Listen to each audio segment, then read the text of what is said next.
and then you broke into, a very elite market. But what I love about it is you became a student, like you studied, and I always find like knowledge is the great equalizer, right? If you don't come from a silver spoon, but you do the work, you study and know it better than everyone else, you can like outperform. I love hearing these stories. Was there one big break or one chance meeting where you said, that opened the door for something bigger and bigger? Well, I think somehow when I moved to LA, met this developer and he kept pushing me. His name is John Bershey, and he was like, "You should get your license. You'll do really well in LA real estate if you have a New York work ethic." He's like, "I'm telling you, I've watched every broker in the business."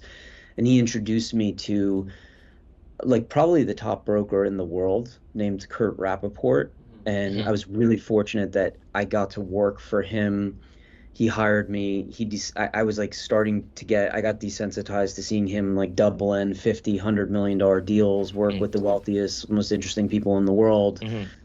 And then, as I said, I was very into manifestation, self-development, goal setting. I remember I would write down my goals when I was walking dogs and literally picking up dogs. And I'd be Mhm. like, I'm going to sell X amount of real estate, like hundreds of millions. I'm going to get on all the Mhm. top realtors lists. I'm going to be on the Hollywood Reporter or top realtors, like all the things I knew would be life changing for that career or Mhm. for a real estate career. And at the time, it was almost like laughable as I was picking up dogs that I think it's similar to going to the gym for your mind, where if you wanted to get in excellent shape, you would exercise, feed your body good food, and you would do it habitually. And then it builds the capacity in your mind, and you constantly elevate and can reach higher and higher levels. And Yeah.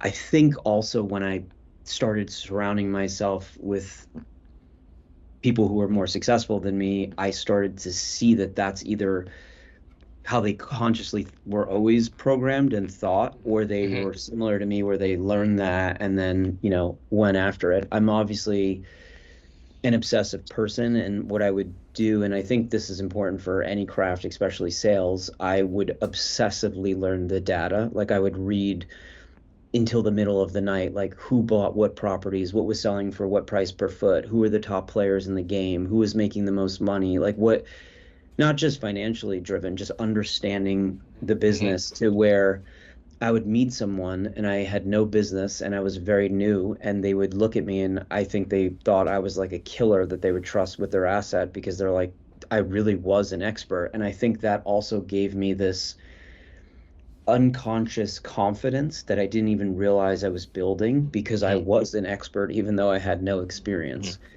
And I guess I would say the second kind of few breaks I or a few other breaks that I got were I started pitching my dog walking clients to let me sell them houses, and they'd be like, "You're a dog walker." And Yeah. this one big LA developer, I ended up giving me a shot for real, and I sold him a house for like 6 million something, which changed my life and helped me get out of tons of debt.